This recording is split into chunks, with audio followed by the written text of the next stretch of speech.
আসসালামু আলাইকুম ওয়া রাহমাতুল্লাহ। প্রিয় দর্শক, আজকে আমি আপনাদের সাথে আলোচনা করব যে দুটি পাপ করলে তাহাজ্জুদ নামাজেও দোয়া কবুল হবে না সেই বিষয়ে। দোয়া কবুল সম্পর্কিত যতগুলো হাদিস বর্ণিত হয়েছে তার মধ্যে সবচেয়ে গুরুত্বপূর্ণ হাদিস হচ্ছে তাহাজ্জুদ নামাজের সময় দোয়া কবুল সম্পর্কে। কিন্তু এমন দুটি পাপ রয়েছে, এগুলো যদি কেউ করে বা তার পেছনে যদি কেউ সম্পর্ক রাখে, তাহলে তাহাজ্জুদ নামাজের সময়ও তাদের দোয়া কবুল হবে না।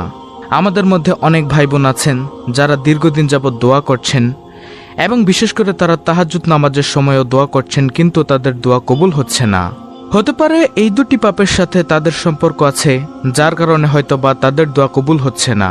প্রিয় দর্শক, আজকে এই পাপ দুটো নিয়ে বিস্তারিতভাবে আলোচনা করব ইনশাআল্লাহ।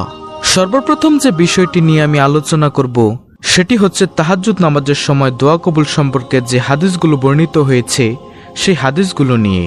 তাহাজ্জুদ নামাজের সময় দোয়া কবুল সম্পর্কে বেশ কয়েকটি হাদিস বর্ণিত হয়েছে এবং সবগুলো হাদিসের ভাব অর্থ প্রায় একই রকম। প্রথমে যে হাদিসটি উল্লেখ করব সেটি হচ্ছে রাসূলুল্লাহ সাল্লাল্লাহু আলাইহি ওয়াসাল্লাম বলেন, রাত্রি যখন অর্ধেক হয়ে যায় তখন আসমানের সমস্ত দরজা খুলে দেওয়া হয়, যে যা চায় মহান রব্বুল আলামিন তাকে তাই দিয়ে দেন। দ্বিতীয় হাদিস হচ্ছে রাসূলুল্লাহ সাল্লাল্লাহু আলাইহি ওয়াসাল্লাম বলেন, রাত্রির মধ্যে এমন একটি সময় আছে, সে সময় যদি বান্দা আল্লাহর কাছে কোনো কিছু চায় তাহলে আল্লাহ তাআলা তাকে তাই দিয়ে দেন। 3 নম্বরের যে হাদিস সেটি হচ্ছে রাসূল সাল্লাল্লাহু আলাইহি ওয়াসাল্লাম বলেন, কোনো ব্যক্তি যদি রাত্রেবেলায় শুধু অজু অবস্থায় ঘুমায় এবং জিকির করতে করতে ঘুমায় এবং হঠাৎ করে যদি রাত্রির কোনো একটা সময় তার ঘুম ভেঙে যায়, আর সে সময় যদি একটি নির্দিষ্ট একটি দোয়া আছে, সে দোয়াটি পরে যদি আল্লাহর কাছে কোনো কিছু চায় তাহলে আল্লাহ রাব্বুল আলামিন তাকে সেটা দিয়ে দেন।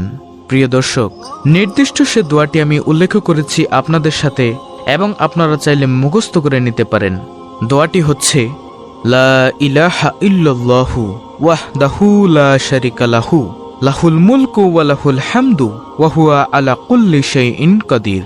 সুবহানাল্লাহ ওয়ালহামদুলিল্লাহ ওয়া লা ইলাহা ইল্লাল্লাহু আল্লাহু আকবার ওয়ালা হাওলা ওয়ালা কুওয়াতা ইল্লা বিল্লাহ। রাত্রেবেলা যদি শোয়া অবস্থায় এবং জিকির করতে করতে ঘুমান আর রাতে যদি কোনো অংশে ঘুম ভেঙে যায়, তাহলে ঘুম থেকে উঠার পর বিছানাতে বসে বসে বা শুয়ে শুয়ে এই দোয়াটি পাঠ করে যদি আল্লাহর কাছে কোনো কিছু চান তাহলে আল্লাহ তাআলা তাকে সেটা দিয়ে দিবেন। প্রিয় দর্শক, এবার আমি সেই হাদিসটি বলবো যেই হাদিসটির জন্য এই ভিডিওটি বানানো। রাসূলুল্লাহ সাল্লাল্লাহু আলাইহি ওয়াসাল্লাম বলেন, রাত্রির শেষ তৃতীয়াংশ বাকি থাকতে আল্লাহ তাআলা দুনিয়াবি আসমানে নেমে আসেন এবং নামার পরে তিনি বান্দাদেরকে ডেকে ডেকে বলতে থাকেন, কে এমন আছো আমার কাছে চাইবে, আমি তার চাওয়া পূরণ করব। কে এমন আছো আমার কাছে ক্ষমা চাইবে, আমি তাকে ক্ষমা করে দিব। কেউ এমন আছো কি যে আমার কাছে দোয়া করবে, আমি তার দোয়া কবুল করব। কেউ এমন আছো কি যে অভাবগ্রস্ত, ঋণগ্রস্ত, রোজির সংকটে ভুগছ, আমার কাছে চাইবে, আমি তাকে সেটা দিয়ে দিব। কিন্তু রাসূল সাল্লাল্লাহু আলাইহি ওয়াসাল্লাম বলেন, এ সময়ে আল্লাহ তাআলা 2 শ্রেণীর ব্যক্তির দোয়া কবুল করেন না। একজন ব্যক্তি হচ্ছে যার জেনার সঙ্গে সম্পর্ক থাকে, দ্বিতীয়জন হচ্ছে যে অবৈধভাবে মানুষের কাছে ট্যাক্স আদায় করে। সুবহানাল্লাহ। প্রিয় দর্শক, যেখানে তাহাজ্জুদ নামাজের সময় দোয়া কবুল সম্পর্কে একাধিক হাদিস বর্ণিত হয়েছে এবং সবগুলো হাদিসের ভাব অর্থ প্রায় একই রকম, অর্থাৎ মধ্যরাত্রির পর থেকে ফজরের আজান পর্যন্ত এই সময়টি গুরুত্বপূর্ণ সময়। কত যে মানুষের জীবন পরিবর্তন হয়েছে, কত মানুষের চাওয়া পাওয়াকে আল্লাহ তাআলা কবুল করেছেন, কত মানুষের দুঃখ কষ্টকে আল্লাহ তাআলা সারা জীবনের জন্য দূর করেছেন। কিন্তু 2 শ্রেণীর মানুষের দোয়া আল্লাহ তাআলা তাহাজ্জুদের সময়ও কবুল করবেন না। যদিও আল্লাহ তাআলা নিজেই সে সময় দুনিয়াবি আসমানে নেমে আসেন এবং দোয়া করার জন্য বান্দাদেরকে ডাকেন যে তোমরা এসো এবং আমার কাছে চাও, আমি তোমাদেরকে দিয়ে দিব। কিন্তু 2 ধরনের মানুষের দোয়া সে সময়ও কবুল হবে না। আর সে 2 ধরনের মানুষ হচ্ছে কারা? যাদের জেনার সঙ্গে সম্পর্ক থাকে এবং যারা অবৈধভাবে মানুষের কাছ থেকে চাঁদাবাজি করে, ট্যাক্স আদায় করে, টাকা আদায় করে, মানুষকে ধোঁকা দেয়, এক কথায় মানুষের সম্পদকে আত্মসাৎ করে এবং লুটপাট করে। এবং এই আত্মসাৎ এবং লুটপাট সম্পর্কিত যতগুলো গুনাহ আছে সব গুনাহগুলোই কিন্তু এর অন্তর্ভুক্ত হবে। এবং জেনা সম্পর্কিত যতগুলো গুনাহ আছে সব গুনাহগুলোই কিন্তু এর অন্তর্ভুক্ত হবে। যেমন প্রেম, অবৈধ সম্পর্ক, কোনো গায়ের মহরম মেয়ের সাথে কথা বলা, এ সমস্ত গুনাহগুলো কিন্তু এর অন্তর্ভুক্ত হয়ে যাবে। যেমনভাবে আপনার সঙ্গে যার বিয়ে যায় যাচ্ছে তার সঙ্গে কথা বললে কিন্তু আপনার গুনাহ হবে, অর্থাৎ যাদেরকে আপনি বিয়ে করতে পারবেন না ইসলামের বিধান অনুযায়ী তাদের সঙ্গে কথা বললে কোনো দোষের নেই। কিন্তু যাদের সঙ্গে আপনার বিয়ে করা যায় যাচ্ছে তাদের যে কোনো মানুষের সঙ্গে যদি আপনি কথা বললে তাহলে কিন্তু সেটাও এ জেনার অন্তর্ভুক্ত হয়ে যাবে। এবং এই ছোটখাটো কারণগুলোর জন্য হতে পারে আল্লাহ তাআলা আপনার দোয়াকে কবুল করছেন না। এবং সবচাইতে দুঃখের বিষয় হচ্ছে বর্তমান সময়ে মূলত আমরা দোয়া করে থাকি এ পাপের কারণেই দোয়া করি, হয়তোবা কোনো একজনকে আমরা পছন্দ করি, পছন্দ করাটা দোষের নয়, কিন্তু তার সঙ্গে দীর্ঘদিন একটি হারাম রিলেশন থাকার পরে যখন সে ছেড়ে চলে যায় তখন আমরা আল্লাহর কাছে ফিরে আসি এবং তাকে পাওয়ার জন্য দোয়া করি। বিষয়টি কি এমন হয়ে যাচ্ছে না যে ঘুরিয়ে পেঁচিয়ে আমরা জেনা করার জন্য আল্লাহর কাছে দোয়া করছি? অনেকেই তো এমন বলেন যে না, আমি জেনা করার জন্য না, বরং আমি সেই মানুষটিকে আমার লাইফ পার্টনার হিসেবে পাওয়ার জন্য দোয়া করছি। কিন্তু আপনি যে একটা সময় দীর্ঘদিন যাবৎ তার সঙ্গে একটা জেনার সম্পর্ক রেখেছিলেন, তার সঙ্গে শুধু মুখের কথা বা তার সঙ্গে চোখের দেখাদেখি এটা করেননি, বরং এর চাইতে বাড়িয়ে সবচাইতে নোংরামিটা আপনি করেছেন। তারপরও আপনি যখন দোয়া করছেন তখন আপনি ধৈর্যহারা হয়ে যাচ্ছেন এবং ভাবতে থাকছেন যে আমার দোয়া কেন কবুল হচ্ছে না। তাদের জন্য আমি বলবো এই হাদিসটি আপনি স্পষ্টভাবে শুনে নিন।